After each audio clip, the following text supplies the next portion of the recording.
Bonjour, bonjour à toutes et à tous. Et donc j'ai le plaisir de jouer le rôle d'animateur pour la librairie d'aujourd'hui.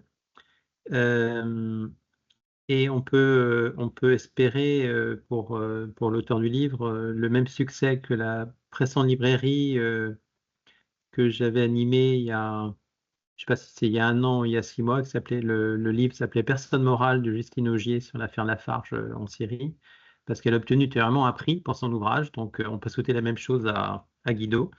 Alors, Guido Palazzo donc, est professeur d'éthique des affaires à l'Université de Lausanne. Il a étudié l'administration des affaires et la philosophie à l'Université de Bamberg en Allemagne, et il a obtenu un doctorat en philosophie politique à Marbourg en Allemagne. Depuis déjà plus de 20 ans, il étudie le comportement immoral dans les organisations, et en 2025, il a été classé parmi les 2% de scientifiques les plus influents globalement par un classement de l'université de Stanford. Il a travaillé avec des équipes de direction de nombreuses entreprises en Europe, aux États-Unis, en Asie, en Amérique latine, et je ne vais pas les citer parce que la liste est longue. Ce livre a été co-rédigé avec un autre professeur à Lausanne, Ulrich Hofrag, qui est professeur de théorie de la décision et psychologue. Donc ça donne vraiment un regard croisé très riche et passionnant. Je tiens à souligner que ce livre a été dédicacé aux victimes sans nombre, hein, de ces scandales, à savoir des centaines de personnes qui ont perdu leur vie et des milliers qui ont perdu leur santé ou leur job. Voilà. Et également à ceux qui ont le courage de parler. Alors, j'ai une première question, Guido. Ce livre ayant été rédigé en anglais pour une diffusion la plus large possible, qu'en est-il de la traduction en français? J'espère bientôt. Donc, on est en train de chercher un éditeur français qui s'intéresse au livre. Bah, ça dépend aussi du succès de la version anglaise. Donc, plus ça vend, plus ça attire les éditeurs dans les pays différents. Comme j'ai dit déjà, Johan, la première traduction a été vendue et ça serait en Russie, en russe. Donc, français, j'espère, c'est la prochaine traduction qui arrive. Très bien. Parce on a des cas du contexte francophone là-dedans, donc ça devrait être intéressant pour des lecteurs, lectrices français. Voilà, donc pour ceux qui n'ont pas lu le livre, il y a l'exemple effectivement du Tour de France et du cas France Télécom en termes de harcèlement moral institutionnel. Voilà. J'en profite peut-être pour évoquer que cet ouvrage a été conçu à la fois comme un outil de diagnostic, hein, mais également de thérapie, hein, donc remédiation, hein, dans la gestion post-scandale, et également, bien sûr, également et surtout pour toutes les personnes présentes, de prévention, hein, de ces scandales qui, comme l'a évoqué Guido dans le livre, ont pu coûter pour Wells Fargo, Boeing et Volkswagen entre 20 et 60 milliards de dollars. Alors, j'en profite aussi parce que c'est une ressource qui est gratuite et disponible sur Coursera. Ce livre est bien sûr très connecté à un cours en ligne, hein, gratuit sur la prise de décision non éthique. Et donc, vous allez trouver ce cours en ligne sur Coursera. Je vais insérer le lien dans le fil, sauf si tu peux le faire, Louis. Et donc, c'est en anglais, mais avec du Oui, sous-titrage automatique en français, hein. Et donc, ce cours a déjà été suivi par plus de 50 000 étudiants et plus de 100 000 managers en entreprise, hein. Donc, ça montre le reach du cours. Et donc, ce livre voilà, est une suite bienvenue. Euh, je vais commencer, hein, Guido, par prendre quelques exemples très concrets. Vous avez donné l'exemple de la Ford Pinto qui avait un défaut sériel dans les années 70. Mais on a des exemples très récents, hein, comme les airbags Takata et les pneus de camions Goodyear, où on constate que certaines entreprises ont, euh, ont été soucieuses de la gestion de leur profitabilité au lieu de faire des campagnes de rappel hein, de leurs produits défectueux en temps utile et non pas lorsqu'elles se sont trouvées par les régulateurs ou les autorités ou du fait de scandales médiatisés. Euh, je commence les questions, ça y est, on va démarrer parce que je pourrais continuer. Et on veut surtout entendre Guido. Alors, je démarre les questions. Hein. Vous écrivez que le mythe de la brebis galeuse, hein, The Bad Apple, est une illusion.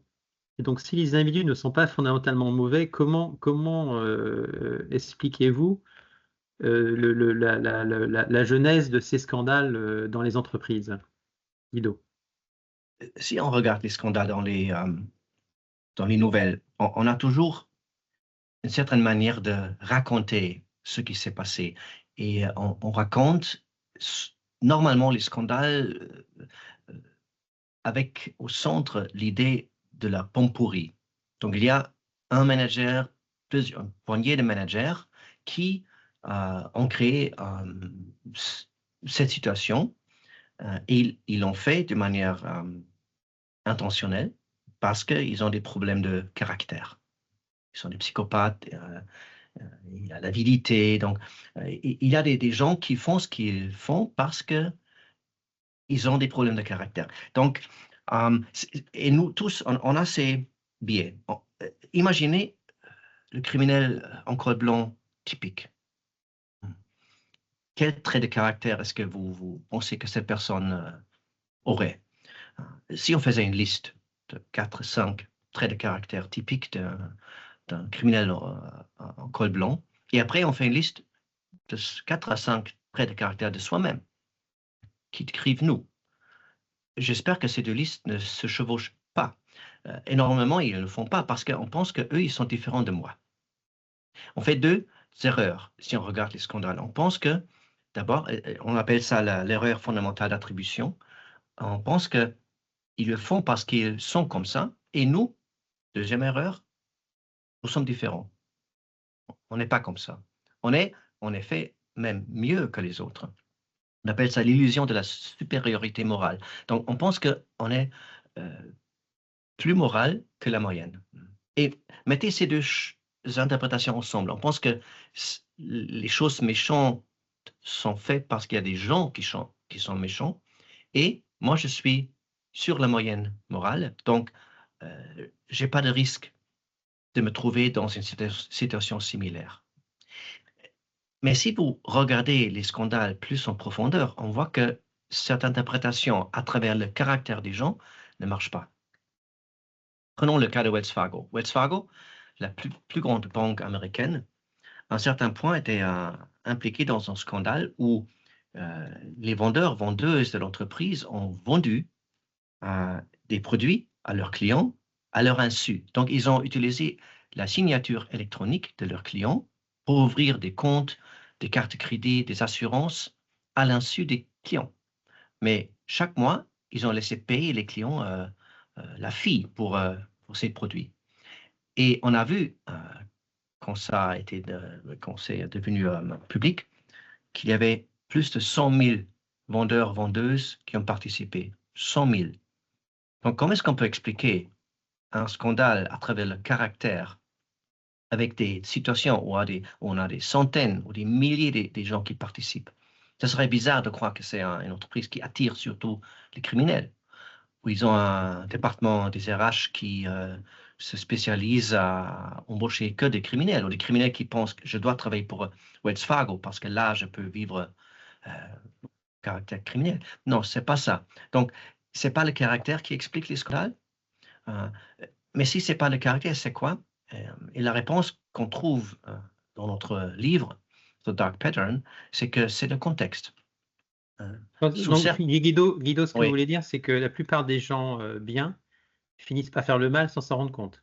En principe, nous tous et toutes, on aurait pu faire la même chose qu'eux. Si on était un ingénieur chez Volkswagen, si on était un manager au milieu de hiérarchie chez France Télécom, si on était un cycliste professionnel dans l'équipe de Lance Armstrong ou Jan Ulrich, on aurait probablement fait la même chose qu'eux. sans même penser que ce qu'on fait, c'est faux. Donc, il y a aussi cet effet que nous, on appelle aveuglement moral. Donc, c'est l'effet du contexte qui peut transformer notre perception de la réalité. On viole les règles du jeu, mais on pense que c'est approprié, c'est juste, c'est moralement sans alternative. Donc, on explique les scandales dans notre livre par la psychologie sociale. On pose la question, quels sont les facteurs du contexte qui poussent un acteur normal dans un comportement inacceptable? Donc, c'est typiquement donc, lors des scandales, c'est ce que vous expliquez dans le livre, c'est que la dénonciation des pommes pourries, c'est quelque chose d'extrêmement attractif pour les médias, hein, pour la couverture journalistique. Et c'est aussi une porte de sortie élégante pour des dirigeants. En effet, on nie pas l'existence des pommes pourries, on nie pas l'existence des leaders toxiques. En effet, les leaders toxiques sont un élément clé de notre modèle. Mais ce qui nous intéresse, ce n'est pas le comportement des PDG, par exemple. Des PDG toxiques comme Martin Winterkorn chez Volkswagen ou Didier Lombard chez France Télécom. Ce n'est pas leur comportement qui nous intéresse, c'est le comportement des gens au milieu de l'organisation. Donc des managers à la moyenne. Et pour eux, le PDG toxique, c'est le contexte. Donc j'ai peur de mon PDG et pour cela, je dois obéir. Il n'y a pas d'alternative. Si je travaille chez Volkswagen, Der Spiegel, un magazine politique allemand, 2 ans avant le scandale de Volkswagen, a décrit la culture de Volkswagen avec cette phrase. Ils ont écrit, c'est comme la Corée du Nord, mais sans les camps de concentration. Donc, un climat de peur, ces PDG qui hurlent, qui humilient, qui licencient des gens par hasard et qui détruit des produits parce que détestent la qualité. Donc, quelqu'un qui aussi a interdit le mot problème. Chez Volkswagen, avoir un problème, c'était interdit. On n'avait pas de problème. Si on avait un problème, on était licencié. Et si vous n'êtes pas capable, comme les ingénieurs dans l'équipe qui était responsable pour construire un filtre qui était en conformité avec les lois américaines pour les émissions des diesels, si vous n'êtes pas capable à le construire, cette filtre, vous devez trouver une autre solution. Ils l'ont trouvé, ils avaient peur. Donc, la peur des leaders, les climats toxiques, c'est un élément du contexte pour les managers au milieu. Donc les scandales, je crois que vous l'avez écrit, les scandales ne sont pas l'œuvre de monstres isolés, mais de processus collectifs qui transforment les bonnes gens. Voilà. Et les processus incluent les leaders en tête de l'entreprise qui, en effet, un aspect triste, sont rarement punis eux-mêmes parce que ce n'est pas eux qui violent la loi. C'est les gens au milieu qui violent la loi sous la pression des leaders. Et les leaders sont pas c'est pas le seul facteur. Donc, on a identifié 9 facteurs qui sont toujours les mêmes dans tous les scandales, qui semblent être différents surface, mais si on regarde plus en profondeur, on trouve les mêmes 9 éléments qui expliquent pourquoi ça se passe comme ça. Est-ce qu'on peut justement, j'allais venir à pour l'information de l'auditoire, on n'a pas du tout préparé le dialogue avec Guido, hein, donc là on est vraiment dans une improvisation, ce qui est beaucoup plus stimulant.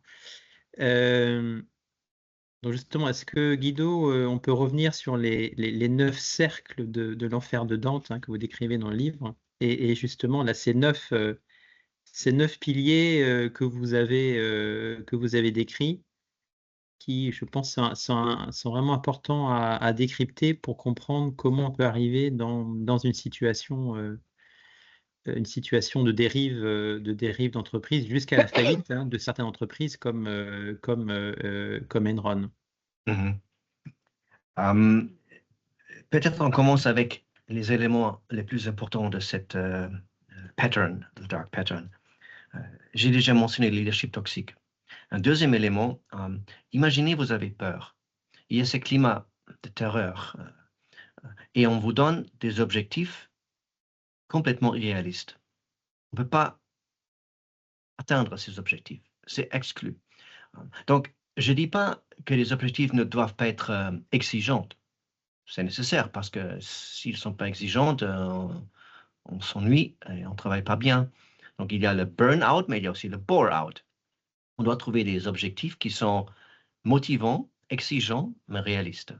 Mais imaginez, vous avez peur et on vous donne des objectifs complètement irréalistes. La construction de ce filtre. Ou prenez le cas du Tour de France. L'époque de Lance Armstrong, qui a gagné 7 fois le Tour de France. Et on sait aujourd'hui qu'il a gagné le Tour de France avec l'aide d'un médicament qui s'appelle EPO. EPO qui donne 10% plus de performance. Et si on a 10 à 15, on disait même, 10 à 15% plus de performance, les autres ne peuvent jamais gagner, même s'ils sont mieux que moi de leurs conditions physiques, ils ne peuvent pas gagner. Parce qu'à la fin, à Paris, le gagneur qui a peut-être 3 secondes moins du deuxième. Donc, 10%, c'est énorme. Si quelqu'un le prend, il peut gagner. S'il ne le prend pas, il ne peut même pas rester dans le peloton parce que c'était moins exigeant, le Tour de France. Toute l'équipe le prend. Donc, Lance Armstrong n'était pas le seul, toute son équipe. Et pas seulement lui, tous les autres aussi. Jan Ullrich, Marco Pantani, Tyler Hamilton, Bjarne Riis. Donc, tous les stars de cette époque, ils prenaient les pots pour ne pas être expulsés du cirque. Ce n'est pas pour gagner pour la majorité des gens, pour ne pas être expulsés. Donc, avec toutes ces montagnes, le Tour de France est complètement irréaliste sans EPO. EPO a aidé à survivre, à retrouver ses forces, pour quelques-uns à gagner. Mais c'était irréaliste de croire qu'on peut y rester dans cette profession sans l'aide du médicament. Ou prenez Wells Fargo, la banque américaine. On donnait des quotas journaliers aux vendeurs, vendeuses, qui étaient complètement irréalistes. En combinaison avec la peur, donc mon chef qui vient chez moi 4 fois par jour, c'était des témoignages, 4 fois par jour, dans un open space bureau, qui me dit, tu n'as pas reçu ton quota aujourd'hui, qu'est-ce que tu veux faire? Tu peux travailler pour McDonald's si tu n'es pas un bon vendeur, vendeuse. Donc, humiliation 4 fois par jour devant les autres. Il y a des vendeurs, vendeuses qui écrivaient après dans leur rapport sur la situation dans la banque, ils écrivaient, le soir, j'ai même ouvert des comptes sur mon propre nom, juste pour avoir le droit d'aller à la maison, parce que je n'avais pas mon quota. Donc, vous donnez des objectifs réalistes et vous avez peur. Donc, cette combinaison des facteurs, c'est ce qui compte. Et maintenant, on ajoute un troisième facteur. Les incitations destructrices. On donne des incitations aux gens qui créent un effet tunnel vision, donc bidon dans le nez. Nez dans le bidon, pardon. On a un bonus qui est connecté qu'à une chose. Le bonus était, le KPI était connecté à devenir numéro 1 du monde, donc battre Toyota. Chez France Télécom, le bonus des managers était connecté à convaincre des membres de leur équipe à quitter France Télécom d'une manière volontaire. Parce que, pour dire 2 mots sur le cas France Télécom, quand on a privatisé France Télécom, en 1999, les syndicats avaient négocié avec le gouvernement français que les gens qui travaillent chez France Télécom ne peuvent pas être licenciés même après la privatisation. Ils étaient des fonctionnaires. Et le nouveau PDG, Didier Lombard, arrive en 2005 et il dit on a 22 000 de personnes trop. Et ce n'est pas seulement trop de personnes dans l'entreprise, on a des gens qui ont la mauvaise expertise. On a des techniciens qui vont dans les maisons pour installer des téléphones fixes. On a besoin des experts de téléphones mobiles, de l'Internet. Donc, et on ne peut pas les former, c'est des techniciens on doit se débarrasser d'eux. On ne peut pas les licencier. Donc, on envoie les managers, les 500 top managers, à une formation de guerre psychologique et on connecte leur bonus à une chose, nombre de gens qui quittent leur équipe de manière volontaire. Donc, les managers sur tous les niveaux dans l'entreprise commencent à faire de la pression sur ceux qui sont ciblés à quitter l'entreprise. Autant de pression qu'on a une vague de suicides. Donc, presque 100 suicides en 3 ans et demi. Donc, le bonus des managers chez France Télécom était connecté à se débarrasser des gens dans leur équipe. A un effet souvent négatif, de manière que ça limite ma vision. Je vois que cette chose pour laquelle je reçois le bonus.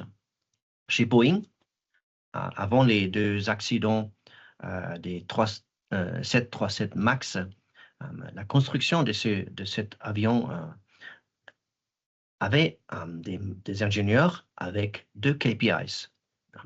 La vitesse de la production de cet avion et les coûts. Donc, on devait produire la 737 MAX à des coûts toujours plus bas et toujours plus vite. Et on a vu le résultat. Donc, le bonus, il fait une chose, il limite ma vision. Je ne vois pas les effets éthiques, les problèmes à gauche, à droite, parce que je suis ciblé sur une chose. Deuxième effet des incitations, et après je fais une pause, Johan, pour tes réactions. Une chose qui a été introduite par Jack Welch chez General Electric dans les années 80 et à partir de ce moment-là est devenue à la mode partout dans le monde. Jack Welch, quand il devenait PDG de GE, il disait dans n'importe quelle équipe, sur n'importe quel niveau d'entreprise, on a des high performers, on a des low performers et des performants en moyenne. Et moi, j'aime pas les low performers. Il les appelait bois mort. Bois mort. Et il disait à tous ces managers, vous devez licencier chaque année 20% de vos équipes de bois mort. 20%. Et peu importe la performance de l'équipe, vous pouvez être la meilleure équipe de toute l'entreprise. Quand même, vous devez licencier 20% de votre équipe chaque année. Et l'idée, c'était, si on fait ça, on n'a que les high performers à la fin. Mais ce qu'on crée avec un tel exercice, c'est une guerre interne. Donc, si mon destin ne dépend pas de ma performance, mais du fait que je dois être mieux que les autres, je vais lutter contre les autres. Je n'ai pas d'intérêt à collaborer parce que quelqu'un de nous doit s'en aller à la fin. Chez la banque Lehman Brothers, la seule banque qui était à la faillite dans la crise financière de 2007-2008, le PDG Richard Fuld disait toujours à tous les traders, il faut trancher la gorge de votre ennemi. Il faut trancher la gorge de votre ennemi. Et l'ennemi, c'était le trader à côté. Ce n'était pas la concurrence, ce n'était pas JP Morgan ou Goldman Sachs, c'était le collègue à côté. Parce qu'à la fin de l'année, 20% sont licenciés. Donc, ce système est horrible. Il crée de la souffrance, de la peur, même si je survis l'exercice. J'ai peur que la prochaine fois, ça pourrait être moi. Donc, ça crée une désolidarisation parmi les équipes. C'est moi ou toi. Ce n'est pas nous deux. On ne doit pas collaborer. Donc, encore une fois, il faut regarder les éléments ensemble. On a peur, leadership toxique. On a des objectifs irréalistes. On a des incitations trop étroites et destructrices. Et c'est que 3 de 9 éléments qui mènent déjà à un climat où tout le monde essaie de survivre. Mais merci Guido, et je vais justement peut-être revenir sur d'autres piliers. Par exemple, le langage, manipulatoire. Vous avez cité là il y a trois illustrations, hein, le langage guerrier, les euphémismes et l'approche du culte, un langage guerrier. Hein, vous Et avez donné un sectaire. exemple. Voilà, Sectaire. sectaire. Et des langages guerriers, vous avez déjà donné un exemple hein, chez Lehman Brothers. Il y a aussi Volkswagen contre Toyota et on en a d'autres. Et dans les euphémismes, hein, peut-être pour revenir sur l'exemple d'Enron sur la comptabilité créative. Oui. Peut-être une chose avant, pour l'impact du langage. Il y a 3 ans, je pense, 2 collègues d'une business school américaine, ils ont publié un papier dans lequel ils décrivent une analyse qu'ils ont fait à la base des données de Glassdoor. Donc Glassdoor, c'est ce site web où on peut laisser des commentaires anonymes sur son entreprise. Et il s'est posé, ces 2 chercheurs, il s'est posé la question, est-ce que si on regarde des entreprises qui ont eu un scandale et on va au passé de Glassdoor, est-ce qu'on trouve dans leur langue, dans leurs statements, des choses qui sont, est-ce que ce langage qu'ils utilisent est différent du langage des managers ou des personnes qui travaillent dans les entreprises qui n'ont pas eu un scandale? Donc, est-ce qu'on peut le voir arriver à travers les mots utilisés par les gens qui laissent des commentaires sur Glassdoor? Et en effet, ils trouvent ça. Donc, dans les entreprises qui ont un scandale, dans les ans avant le scandale, les commentaires changent, le langage change. Il y a des mots qui apparaissent qui sont des mots du dark pattern. Par exemple, question d'équité, frustration sur le climat toxique, des objectifs que je ne peux pas atteindre. Donc, tout ce que j'ai décrit dans le dark pattern avec mon collègue Ulrich Hofrage, on trouve dans les mots des managers qui travaillent dans les entreprises qui, plus tard, aura un scandale. Donc, on peut, dans un certain sens, prédire les scandales en analysant le langage des gens qui travaillent dans une entreprise. Donc, la langue n'est jamais neutre. La langue, d'un côté, donne un signal sur ce qu'on pense. Donc, la manière dont on parle et la manière dont on pense et la manière dont on prend ses décisions, c'est toujours connecté. Et on le voit dans cette expérience avec Glassdoor. De l'autre côté, si un leader parle d'une certaine manière, ça influence le comportement des équipes. J'ai donné l'exemple de Richard Fult, le leader de PDG de Volkswagen a fait la même chose. Il a utilisé un langage de guerre. On est dans la guerre. Dans la guerre, il y a des victimes. On doit tuer l'ennemi. Donc, on veut gagner. Donc, si on parle comme ça avec ses équipes, l'effet psychologique est clair.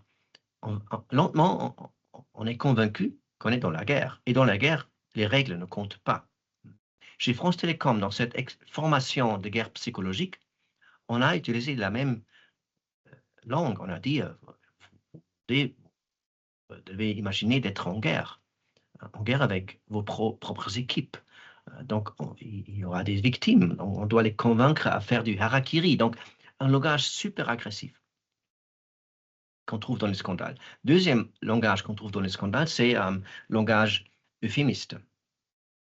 Johan a déjà mentionné Enron, Creative Accounting, qui peut être contre la comptabilité créatrice.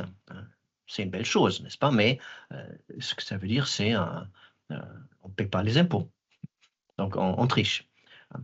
On sait de la recherche que si on utilise un langage euphémiste pour décrire des activités borderline ou des activités immorales, illégales, ça rend l'acte plus facile. Donc, si je parle pas du dopage, exemple de Lance Armstrong, mais je parle de la performance de demain. Mon médecin me dit, je te donne cette injection parce que tu as besoin de soutien pour demain. Tu as déjà beaucoup de travail aujourd'hui. Donc, on cache l'action illégale dans des mots euphémistes. Ça rend l'acte plus facile. Troisième langage qu'on trouve surtout dans les startups, c'est le langage sectaire. On est sur une mission pour l'humanité. Notre CEO, notre PDG, c'est le Messie. Donc, on va changer le monde. On crée le Homo Deus, hein, le langage de IA, de OpenAI et des autres entrepreneurs dans ce domaine de IA. Donc, on change le monde d'une manière révolutionnaire. Et si moi, je change le monde d'une manière révolutionnaire, les règles ne comptent pas pour moi. Les règles comptent pour les autres, n'est-ce pas? Parce que nous, on est au-delà des règles. On recrée le monde d'une manière différente, révolutionnaire. Donc, les règles sont là pour les autres. Chez Enron, à l'époque, on disait, nous, on est New Economy, la nouvelle économie. Les autres sont la vieille économie. Donc, si nous, on est la nouvelle économie, c'est nous qui recréons les règles du jeu et les autres sont ceux qui suivent les règles du jeu, pas nous. Il y a cette phrase intéressante de l'avocat de Elon Musk qui disait il y a 2 ans, Elon envoie des fusées dans l'espace. Il n'a pas peur du régulateur. Il envoie des fusées dans l'espace, il n'a pas peur du régulateur. Donc, à cause du fait qu'il est celui qui envoie les fusées dans l'espace, les règles ne comptent pas pour lui.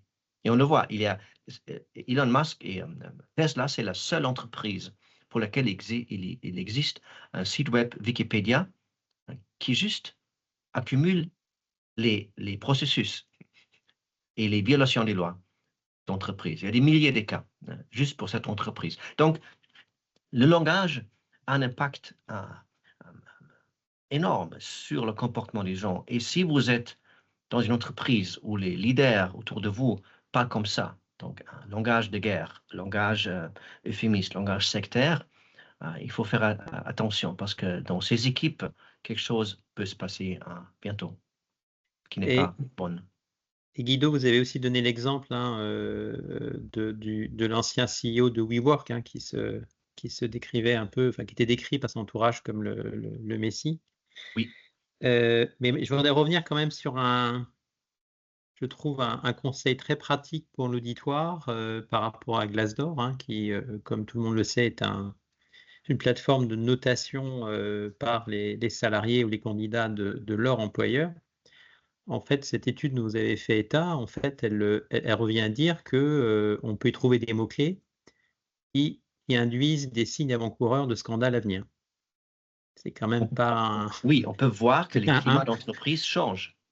Le climat change parce que, et ça c'est aussi un élément du dark pattern, ces scandales n'éclatent pas d'un jour à l'autre. C'est pas d'un jour à l'autre que les gens violent la loi. C'est un processus, c'est une pente glissante. C'est un pas après l'autre, un petit compromis après l'autre. Donc, si on regarde encore une fois le scandale de Volkswagen, Dieselgate, il y avait un spreadsheet avec 1665 entry points sur lesquels les ingénieurs travaillaient pour créer le logiciel qui, à la fin, a été utilisé pour tricher, pour manipuler ou pour simuler la conformité dans le test de l'app. Donc, il y a beaucoup de gens qui y travaillent. Chacune fait son petit truc et on ne voit pas tout le logiciel dès le début. On voit que son petit travail. Et moi, si je suis un manager chez France Télécom, je vois ces 2 personnes dans mon équipe pour lesquelles je n'ai pas de travail. Ils sont vieux. Moi, je me focalise maintenant sur l'Internet et eux, ils font que installer des téléphones. Je n'ai pas de travail pour eux. Ils refusent de s'en aller. Je suis fâché avec eux.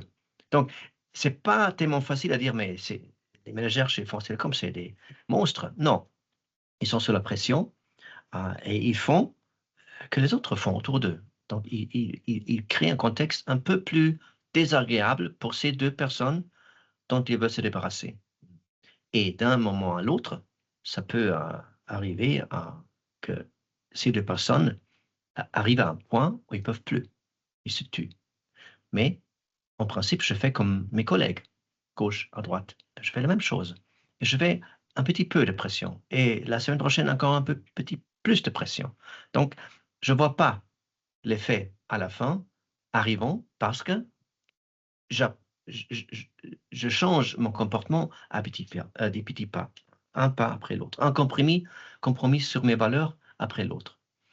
Oui, donc ça, c'est une des 9 piliers, Oui, hein, c'est la pente la pente glissante, hein, la glissante. pente glissante, où on voit qu'il y a une escalade d'engagement, de pression sur les individus, hein, de prendre des décisions incrémentales qui conduisent petit à petit à des actions non éthiques.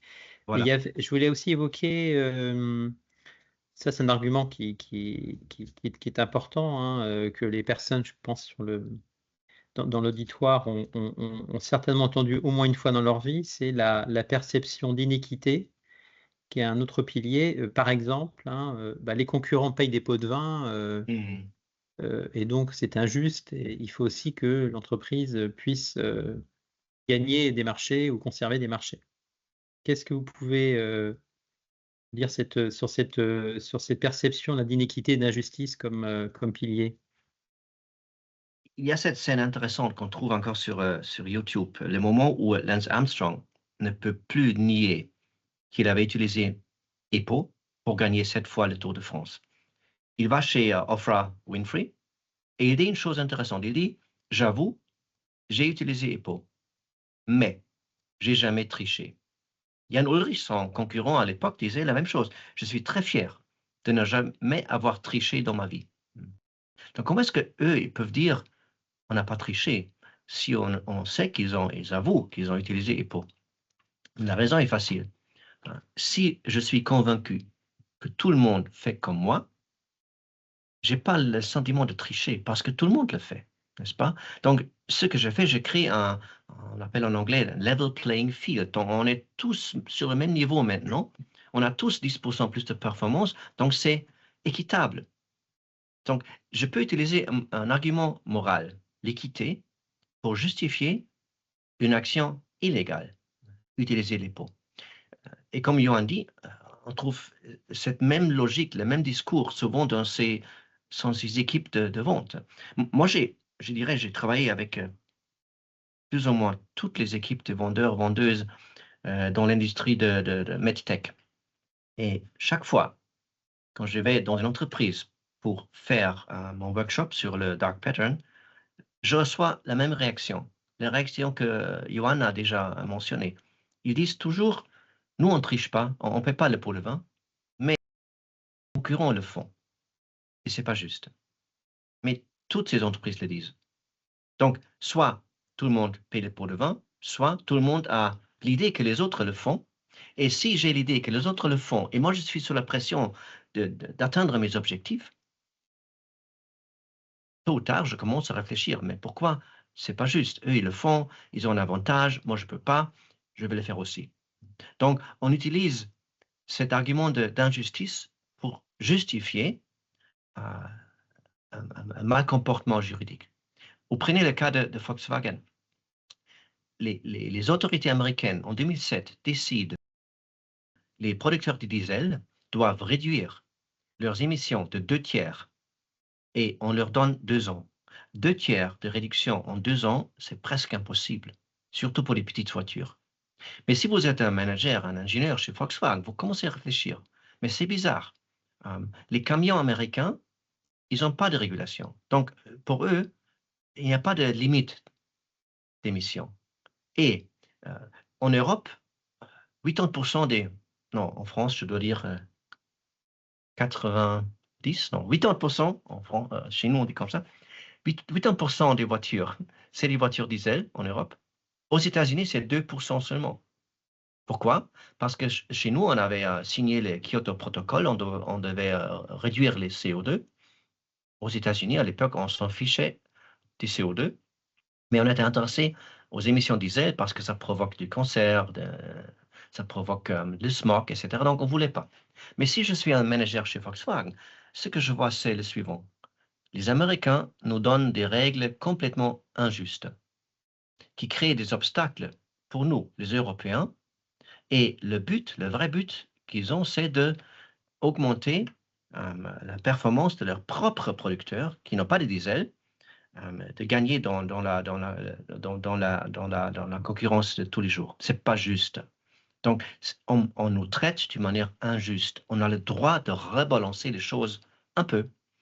à notre avantage. Donc, encore une fois, on a l'impression d'être traité de manière injuste et ça provoque une réaction. La réaction souvent est une réaction qui crée des risques de compliance. Ça peut être une comparaison dans mon marché, donc Volkswagen, France Télécom, non, pas ou le Tour de France, on fait la comparaison entre nous et les autres. Mais ça peut être aussi un sentiment d'injustice à l'intérieur de l'entreprise. Donc, mon manager me traite d'une manière injuste. Il a toujours préféré quelques collègues. C'est pas juste. J'ai le droit de rebalancer les choses dans mon faveur. Donc, si dans une entreprise, un climat se développe dont toujours plus de gens pensent qu'on les traite de manière injuste, c'est un risque énorme de compliance qui se développe.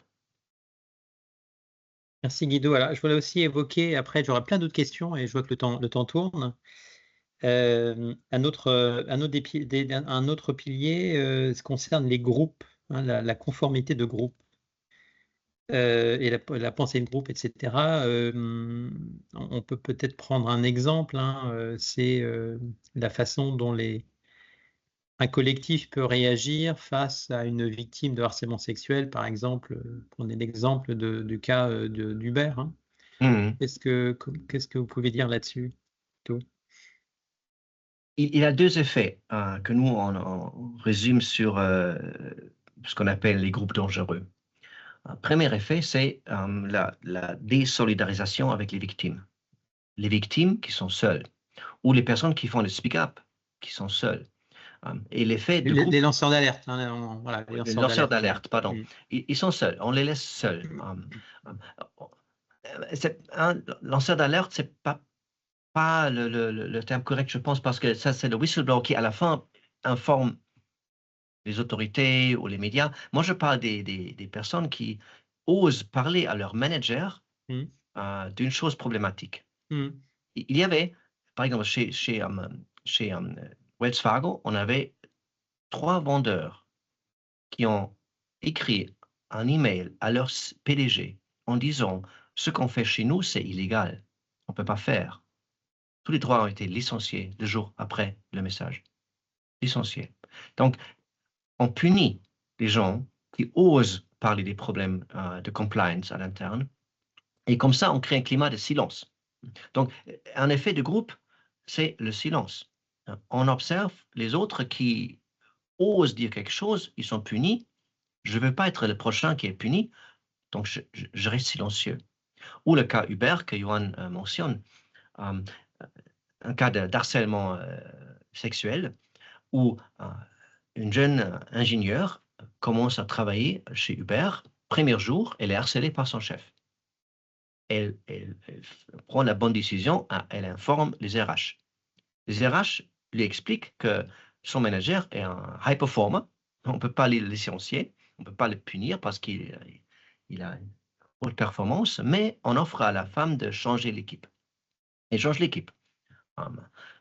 Son nouveau chef, la harcèle. Elle informe les RH. Les RH réagissent de la même manière. Ils disent désolé, mais lui est aussi un high performer, on ne peut rien faire, mais on vous offre de changer l'équipe. Et elle change l'équipe une deuxième fois. Son troisième chef la harcèle. Il va chez les RH. Et les RH lui expliquent, écoutez, c'est la troisième fois que vous venez chez nous maintenant. Il faut se poser des questions. Hein. Comment est-ce que vous avez provoqué ce comportement? Donc, vous êtes le problème. Et vous êtes la seule femme qui vient chez nous avec ce problème-là. Donc, je suis seul. Et souvent, c'est typique dans un contexte de pression de groupe. La victime commence à se poser des questions. Comment est-ce que moi j'ai provoqué ça? Peut-être c'est vraiment moi qui ai le problème. Donc, en effet, le groupe, c'est ça. C'est les gens qui sont isolés. Chez France Télécom, l'élément qui m'a choqué le plus, c'est le comportement des collègues. Imaginez, vous êtes ciblé par votre manager avec cette initiative de quitter l'entreprise de manière volontaire. On fait de la pression sur vous chaque jour. Finalement, accepter de quitter France Télécom. Et il y a ce moment d'effondrement. Vous commencez à pleurer au bureau. qu'est-ce que vos collègues font? Ils prennent leur portable, ils quittent le bureau, ils travaillent ailleurs. On ne veut pas être connecté à la victime. On connaît ça déjà de la recherche sur l'harcèlement dans les écoles, le bully. Le bully qui harcèle les autres enfants. Si moi j'observe le bully qui harcèle quelqu'un, j'ai deux choix. Prendre le côté de la victime ou prendre le côté du bully. Et normalement, on évite soutenir les victimes parce qu'on a peur d'être le prochain victime. Donc, cette désolidarisation qui s'explique par ce qu'on appelle le bystander effect. On attend que quelqu'un d'autre fait quelque chose.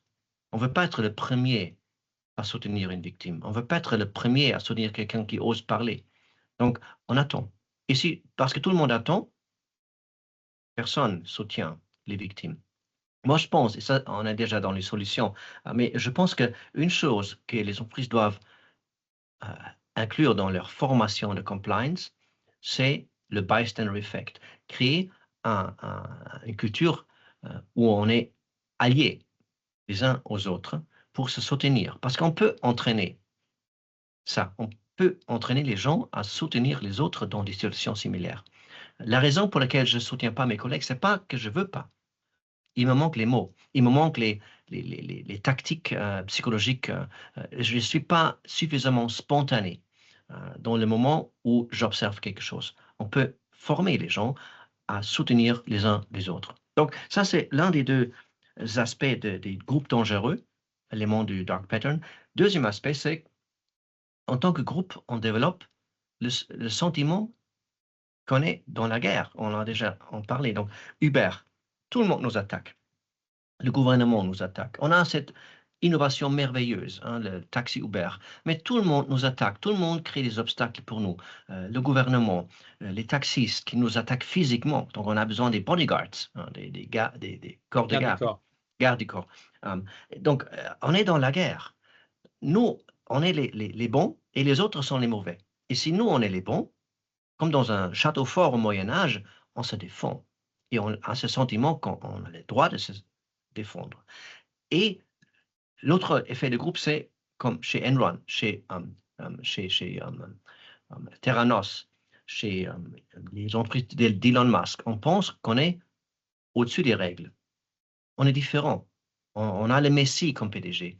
On crée ce produit formidable qui va changer le destin de l'humanité. Donc, les règles ne comptent pas pour nous. On est différent, on est spécial. Donc, on viole les règles consciemment, mais on pense que c'est OK parce que ces règles sont pour les autres. Donc, ces effets de groupe renforcent ce qu'on a déjà vu et créent des risques de compliance additionnels.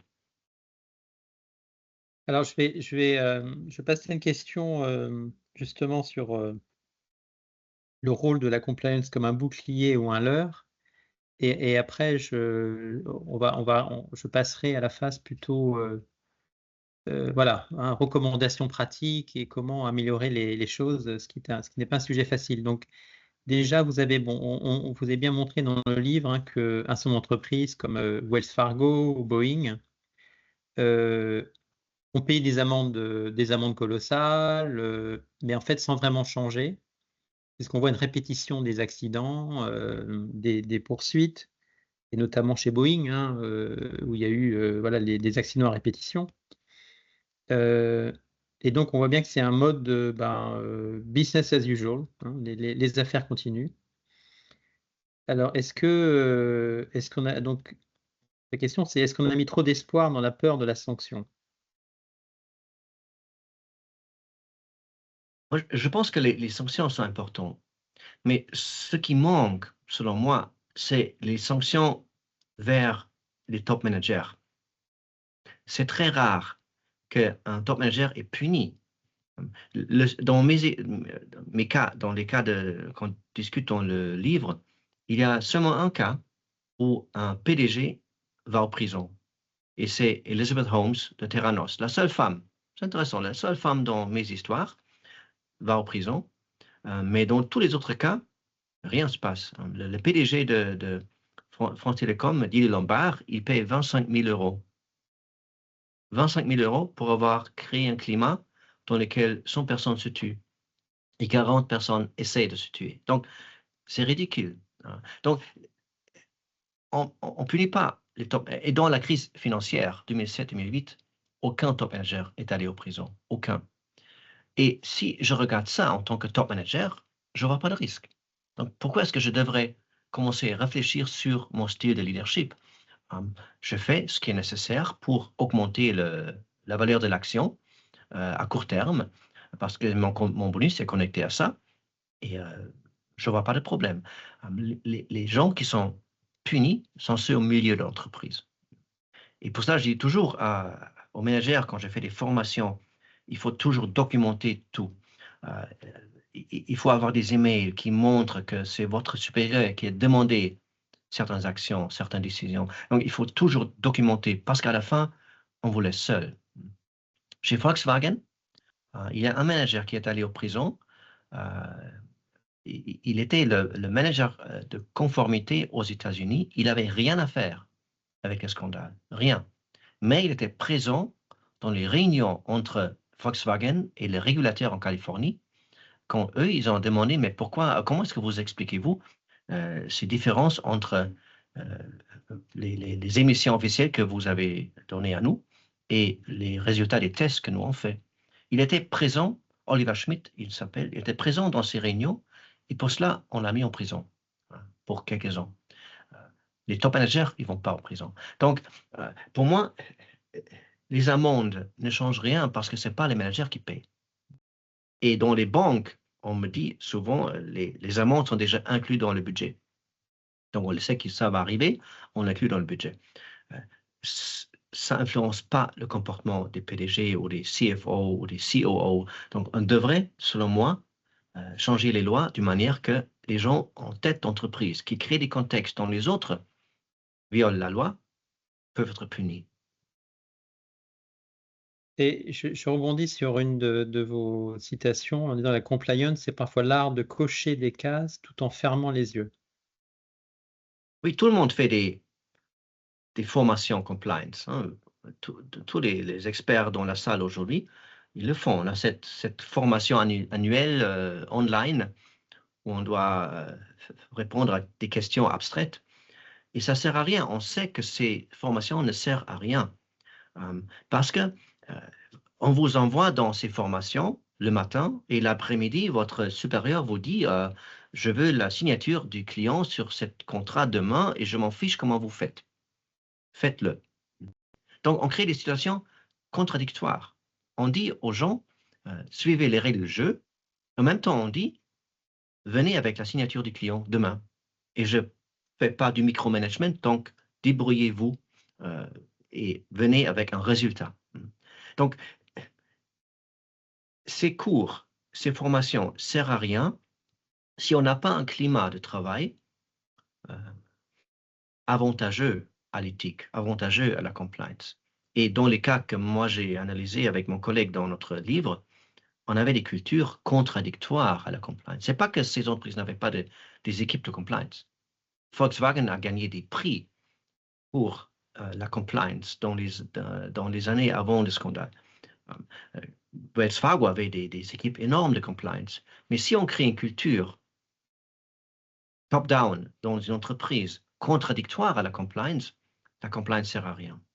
Je montre toujours à mes étudiants un tableau que j'ai fait avec les amendes d'une banque, HSBC, qu'ils ont payé pendant une période de 10 ans. Et chaque année, on a des millions, des milliards d'amendes pour une longue liste d'infractions. Et c'est l'industrie avec le niveau le plus dense de régulation. La régulation ne sert à rien, la compliance ne sert à rien si on n'a pas la culture éthique dans l'entreprise. Oui, donc vous soulignez bien les dangers d'une approche de conformité à la loi hein, qui serait minimaliste et donc inefficace versus la construction, le déploiement d'un programme d'éthique qui est plus ambitieux dans sa démarche. Voilà. Alors, on va passer à l'éthique comme un muscle. avec d'autres quelques questions sur justement on a pris le temps de décrire les 9 piliers du Dark Pattern.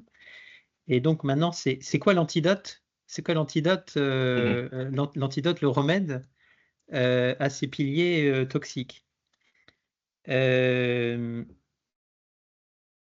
alors donc on en a plusieurs en face de chaque pilier. Alors moi je trouve qu'il y a un sujet intéressant, c'est qu'on n'a pas le temps de parler d'ailleurs peut-être l'un des premiers piliers, on l'a évoqué, mais sur l'idéologie où là, il y a une maximisation du profit, c'est l'exemple parfait, c'est Boeing, hein, où la sécurité a été bradée au détriment de la profitabilité du cours de bourse. Et donc là, l'antidote que vous recommandez à cette idéologie, c'est une responsabilité holistique de l'entreprise. Est-ce que vous pouvez un petit peu détailler, Guido, parce que c'est des sujets aussi de grande actualité quand on voit les discussions en cours, notamment sur les directives Omnibus. Je pense que la question sur les solutions, on peut discuter sur 3 niveaux. Premier niveau, c'est le niveau individuel. On peut dire, voilà, comment est-ce que moi je peux me protéger en tant que manager ou membre d'une entreprise contre les risques devenir quelqu'un qui bouge vers le côté obscur de la force. Deuxième niveau, c'est comment est-ce que l'entreprise peut se protéger contre les risques dark pattern. Et troisième niveau, c'est comment est-ce qu'on peut créer un système dans lequel les entreprises ne se comportent pas comme ça. Normalement, j'évite le niveau idéologique parce que d'un côté, je suis convaincu que le problème principal de tout ça, c'est l'idéologie, le néolibéralisme. Euh, cette pression sur les entreprises de maximiser leurs profits à tout prix et venir avec des miracles tous les 3 mois. Ça crée le contexte dans lequel le dark pattern se développe. Et j'évite ce niveau d'analyse normalement parce que je pense qu'une réaction des managers est souvent de dire, voilà, si le système est le problème, moi, je ne peux rien faire. On peut faire beaucoup dans l'entreprise. Mais si on reste sur ce niveau-là, le plus grand erreur qu'on a commis pendant ces dernières décennies dans les business schools, les écoles des HEC, c'est d'avoir enseigné la théorie de la maximisation du profit. Pensez à ça. On peut maximiser seulement une chose. On ne peut pas maximiser 2 choses. Mathématiquement, c'est impossible. On peut maximiser qu'une chose. Donc, si je me focalise sur une chose, tous les autres éléments du système, je dois négliger. Ça peut être la valeur actionnariale, ça peut être les clients chez Amazon. On maximise l'intérêt des clients et on crée aussi un système horrible. Donc, la maximisation en soi, c'est le problème. On doit, en tant que manager, pas maximiser une chose, on doit balancer des intérêts souvent contradictoires des parties prenantes, n'est-ce pas? Donc, c'est ça qu'on commence lentement à enseigner chez nous dans les écoles des HEC et à vivre dans les entreprises. Comprendre que, à long terme, le succès d'une entreprise dépend de la bonne balance entre les intérêts contradictoires des actionnaires, du gouvernement, des employés, des clients, des ONG, de l'environnement. On ne peut pas ignorer les limites planétaires dans ces activités. On ne peut plus. Même si on pense aux États-Unis que maintenant on peut l'ignorer. La nature, la physique est plus forte que notre imagination à la fin. Donc, on doit créer un système dans lequel on se pose la question, quelles sont les parties prenantes, quels sont les intérêts, comment est-ce qu'on peut les balancer bien, les droits de l'homme, l'environnement, les salaires, la valeur de l'action. Donc, comment est-ce qu'on peut trouver un bon équilibre qui mène à long terme au bien-être de toute l'entreprise? En fait, c'est un point, effectivement, donc ça, c'est très bien expliqué dans le livre. Un autre antidote, hein, voilà, d'établir une culture véritable de libération de la parole. Et vous l'avez évoqué, hein, il y a 6 mesures qui sont décrites à la page 244 et 245 sur justement l'importance, et je pense que c'est vraiment important parce que c'est comment changer les lignes, c'est pas juste avoir communiqué sur un dispositif d'alerte, c'est dire en gros, voilà, comment former notamment les managers de niveau intermédiaire, parce qu'on voit bien qu'il y a un enjeu critique au niveau du middle management dans les entreprises sur encourager les salariés à parler et, comme vous le disiez, en fait, à se soutenir réciproquement pour bâtir des stratégies d'alliance pour pouvoir remonter des sujets et des problèmes et pas se retrouver seul dans l'adversité. Et donc, c'est comment aussi, je l'ai évoqué, c'est arriver par rapport à la manipulation du langage, qui était un des piliers, c'est comment arriver à normaliser des conversations éthiques dans des collectifs, et c'est là le manager a un rôle d'exemplarité à donner, et on le voit sur les sujets de sécurité, il y a souvent des points sécurité dans les entreprises, comment aussi arriver à développer de manière récurrente un point éthique sur les sujets pour que ce discours pour que le sujet soit normalisé. Est-ce que vous pouvez nous dire à ce sujet, Guido? J'ai déjà trop dit, mais... Oui. J'ai une fois fait un coaching pour un PDG qui voulait parler des valeurs de l'entreprise. Et pour lui, c'était super difficile de le faire parce qu'il avait l'impression, s'il parle des valeurs, surtout s'il parle des valeurs avec un récit personnel, il est perçu comme faible. Donc l'histoire qu'on avait trouvée, il voulait parler de la sécurité parce que c'était une entreprise qui produisait, il y avait des risques d'accident, il voulait parler de la valeur sécurité de l'entreprise. Et son histoire, c'était que ce grand-père, il avait un accident quand il était jeune, il était sourd, il ne pouvait pas écouter, donc lui ne pouvait jamais parler avec son grand-père. Et il était toujours triste de ça. Et pour cela, la sécurité était importante pour lui. J'ai discuté toute une semaine avec lui pour le convaincre de parler de cette histoire, parce qu'il était convaincu que s'il dit ça, il va être perçu comme un faible PDG, qui a des problèmes, qui a des dilemmes, qui parle de l'éthique. Pourquoi est-ce qu'il a cette impression? Parce que depuis des décennies, on forme des jeunes managers à nos écoles des HEC en disant, toi, tu dois te focaliser sur la maximisation du profit. L'éthique est pour ta vie privée. Ça n'a rien à faire avec ton poste de travail. Et on ne donne pas la boîte à outils aux managers d'utiliser l'éthique dans leur discours, dans leur comportement. Donc, pour moi, l'obstacle principal d'une bonne culture d'entreprise, c'est le fait que les managers évitent de parler sur l'éthique. On devrait créer une culture dans laquelle il serait normalisé de parler de l'éthique, dans laquelle un manager ouvre peut-être une séance, une réunion avec son équipe en parlant d'un scandale qui est dans les médias, en disant est-ce que ça pourrait se passer comme ça chez nous? Si oui, pourquoi? Sinon, pourquoi pas? Ou qui parle d'une valeur d'entreprise dans une prise de décision, ou qui parle d'un dilemme éthique personnel. Donc, des managers qui normalisent le discours sur l'éthique invitent leurs équipes aussi à en parler. Novartis, quand ils avaient cette entreprise pharmaceutique suisse qui avait ces scandales énormes de corruption, quand ils ont réorganisé leur compliance, ils ont focalisé un peu sur ça, la normalisation du discours éthique dans les équipes. Et avec leur analyse après avoir fait ça pendant des années, ils ont réalisé que des départements où on a plus de situations de speak-up, où les gens osent parler des problèmes, sont ceux dans lesquels les gens pensent que c'est normal de parler des problèmes éthiques.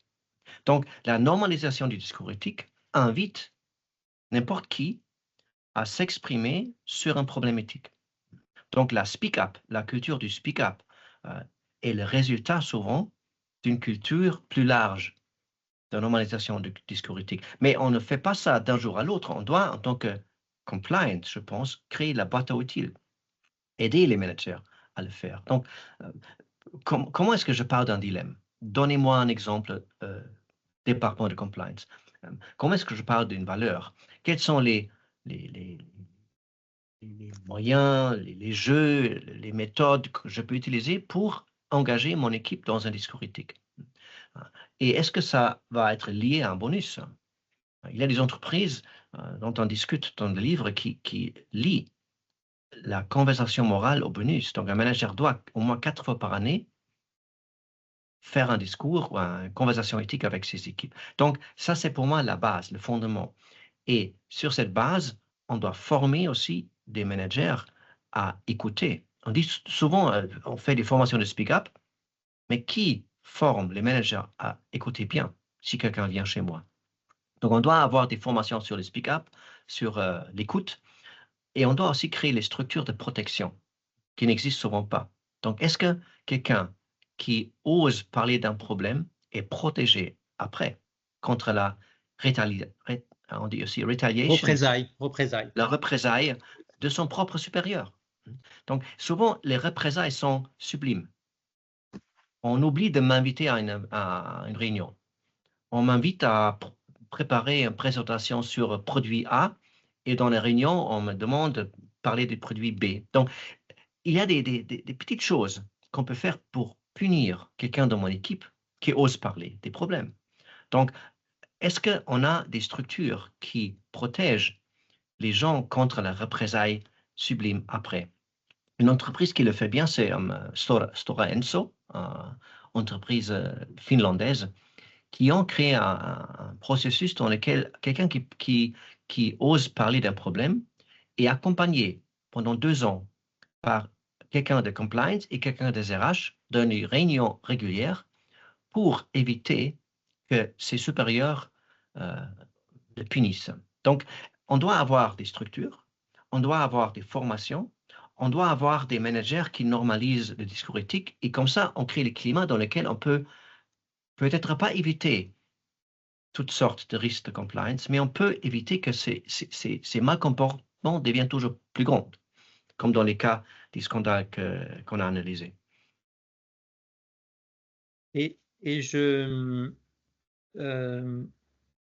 voudrais aussi parler de l'antidote à la pente glissante qui est le cercle vertueux.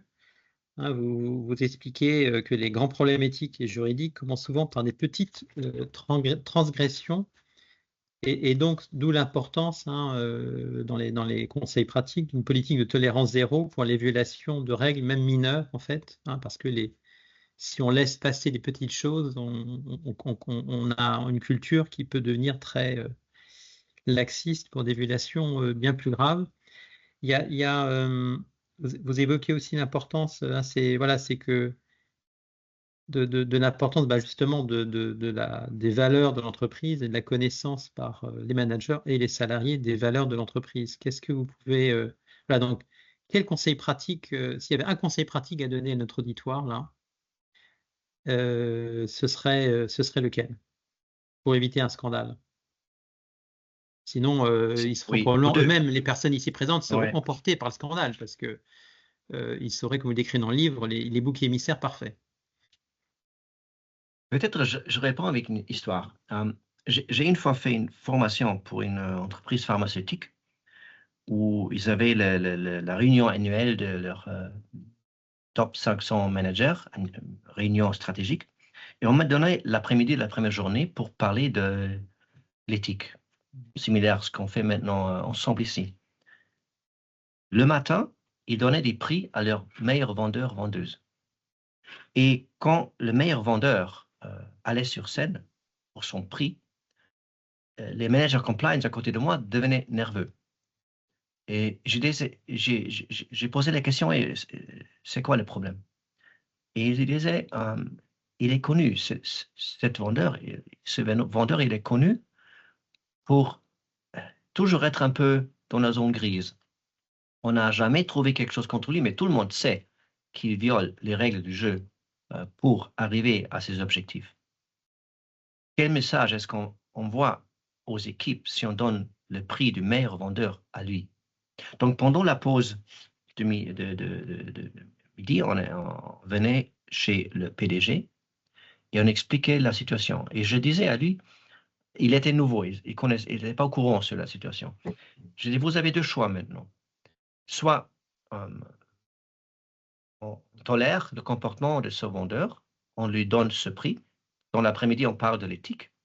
Donc, tout le monde va percevoir une dissonance cognitive entre le message du matin, peut violer les règles du jeu si on a du succès, et le message de l'après-midi, l'éthique est importante. Et ils vont choisir entre ces deux. Qu'est-ce qu'ils vont choisir? Probablement, ils vont choisir ce qui est le comportement pour lequel on a un bonus, un prix. Donc, ce n'est pas l'éthique. Donc, soit vous tolérez ça, soit vous licenciez ce manager, ce vendeur. Il a licencié 2 semaines après.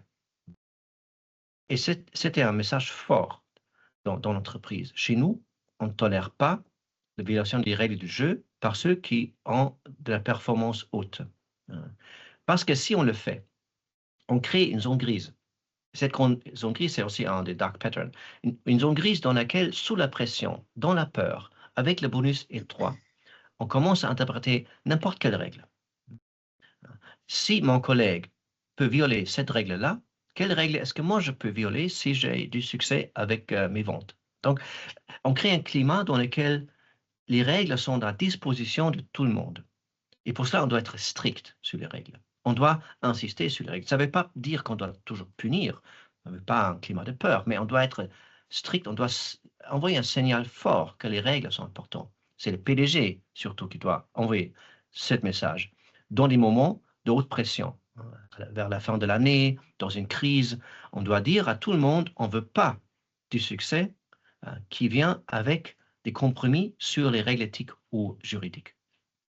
Oui, donc là, Guido, là, vous avez bien souligné un des piliers de Dark Pattern, hein, c'est les règles ambiguës, c'est la double injonction d'un côté, vous ne pas violer les règles, et de l'autre, on tolère des pratiques informelles, corruption ou harcèlement sexuel. Et on le voit bien, il peut y avoir des réactions complètement inadaptées de managers ou d'acteurs RH parfois, malheureusement, où le fait d'être un excellent professionnel peut apparaître comme un totem d'immunité par rapport à des pratiques déviantes, qu'il s'agisse d'atteinte à l'intégrité, hein, donc de corruption par exemple, ou de quelqu'un qui serait un harceleur. Et on voit bien qu'il y a un vrai enjeu culturel, que le message, comme on voit dans les antidotes, hein, qu'il y a une clarté morale sur le fait que le bon professionnel, c'est quelqu'un qui est performant, mais qui a aussi un savoir-être, intégrité, exemplarité et le respect des autres. Voilà. Lance Armstrong avait divisé son équipe en deux.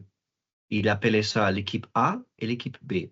L'équipe A, c'était ceux qui étaient prévus pour le Tour de France. L'équipe 2, c'était les autres. Et on savait que pour être dans l'équipe A, on devait utiliser EPO, les médicaments. Aucune chance d'entrer dans cette équipe sans EPO. Donc, on divise déjà d'une manière qu'on sait que ceux qui gagnent sont ceux qui violent les règles du jeu. Chez Wells Fargo, on a promu ceux qui ont atteint leurs objectifs irréalistes avec la fraude. On les a promus, on les a transformés en managers, on les a envoyés ailleurs. Donc, avec eux, le climat de fraude a voyagé à travers les États-Unis. On récompense le mal comportement, on donne le signal que les règles ne comptent pas pour ceux qui ont du succès et les règles de l'entreprise se font. J'avais peut-être aussi un dernier commentaire pour reprendre un point d'attention que vous signez dans le livre. Peut-être qu'après, on va peut-être ouvrir aux questions de l'auditoire qui certainement est impatient de poser des questions. Vous avez souligné de faire attention à la culture souvent moins éthique, hein, dans les laboratoires de recherche et dans les lieux de fabrication, hein, usines par exemple.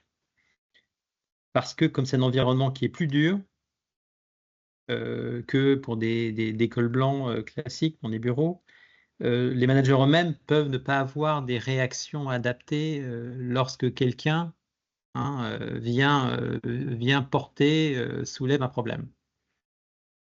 Qu'est-ce que vous avez pu constater à travers vos études ou les témoignages à ce sujet-là? Plus le climat est rude, agressif, euh, plus il a la rapidité nécessaire pour faire son travail, plus on n'ose pas parler. Il y a une chose qui me choquait dans l'analyse des cas où j'ai regardé un peu les réactions des gens qui ont participé à des systèmes illégaux, comment ils justifient après leur comportement. Et une phrase, assez souvent, c'est la phrase: j'avais l'impression de ne pas avoir un choix. Je n'avais pas de choix. On est sous cette pression, on a un chef qui hurle, qui demande, qui exige des comportements ou des résultats irréalistes. On pense qu'on n'a pas de choix. Et je dis toujours à mes étudiants, il faut avoir un plan B dans la vie. Vous êtes l'esclave de votre entreprise, de votre chef, de votre carrière. Un plan B est libérant parce que je peux m'en aller, je peux faire autre chose, je peux faire le plan B. Je vais regarder un peu les biographies des cyclistes dans le Tour de France qui ont refusé les pots, qui ont quitté le Tour de France ou leurs équipes. Et il y avait une chose en commun. Ils avaient toujours soit un apprentissage, une formation, soit des études universitaires. Donc, ils avaient une alternative. Ils pouvaient faire autre chose. Un manager qui pense, j'ai que cette carrière, que cette bonus-là, que cette entreprise-là, il va faire n'importe quoi pour survivre. Et s'il a l'impression, ou elle a l'impression que ça ne sert plus à rien, je ne peux plus protéger cette seule chose qui est importante pour moi, je suis même prêt à me tuer, comme dans les cas de France Télécom. On vous explique chaque jour, vous êtes nul, vous êtes un obstacle, c'est la honte que vous êtes encore là, on se tue. Donc, le plan B, avoir une alternative, c'est super important pour se protéger soi-même.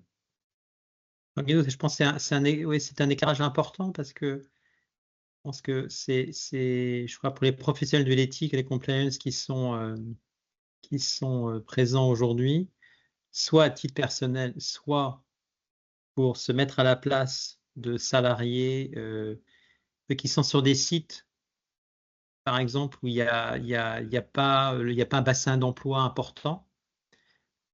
Et s'ils ne sont pas mobiles pour des raisons personnelles, familiales ou autres, quel est leur plan B?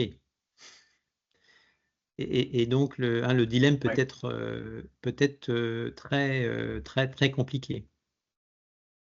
C'était pas toujours facile d'avoir un plan B. Mais je raconte toujours, au moins à mes étudiants, cette histoire de cette psychiatre à Auschwitz euh, qui observait le comportement des gens qui étaient dans le travail forcé, euh, qui soit pouvaient survivre, soit qui mouraient.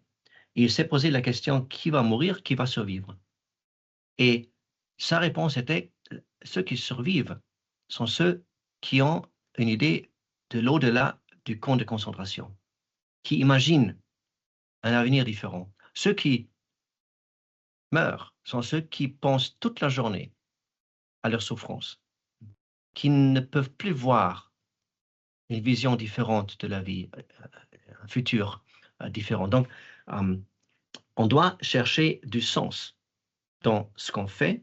On doit chercher une vision alternative et on peut le faire dans n'importe quelle situation, même dans un camp de concentration. C'était ça son message. Donc oui, c'est souvent pas facile d'avoir un plan B sous certaines conditions, mais on trouve toujours, au moins dans son imagination. Au moins, je peux organiser une vie privée différente. Donc, une vie privée où je me ressource euh, pour la souffrance au travail. On trouve toujours quelque chose si on cherche, mais on doit s'entraîner à le faire. Et tout Et le monde peut le faire.